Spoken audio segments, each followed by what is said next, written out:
hər zaman deyirəm ki, əgər orqanizmdə yad törəmələr varsa, İnşallah ki, ximioterapiya və immun sistemini qaldıraraq siz xəstəliyə qalib gələ bilərsiniz. Bax, İlahə xanım Gözəl Həkimliyi Milli Onkologiya Mərkəzində fəaliyyət göstərir. Yəni, xəstələr də çoxdur sağlam. Vallahi ki, mən özüm mükəmməl fayda görmüşəm. Ona görə də mən istəyirəm ki, insanlar sağalsın. Burada sabitləyəcəm İlahə xanımın profilini. Daxil olub, nömrəsi də var orada, müraciət edə bilərsiniz. İlahə xanım, sözünüz varsa? Heç də gətirdiyin nanəyə görə çox sağ ol. Mən nanə gətirdim. Hə, nanə gətirmişəm. İçərsən. Əslində nanənin faydası var.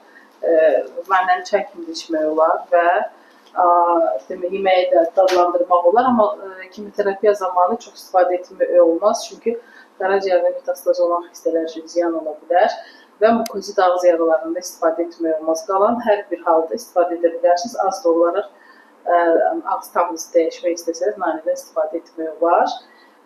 Bu bir ədviyyatlar çox elə də əks göstərişdir. Əlbəttə, acı duzlu istiotda olmaq şərti ilə. Bir sıra bitki tərkibli bir dərman deməyik də, bitkilər var ki, hansılar ki, onlar olmaz.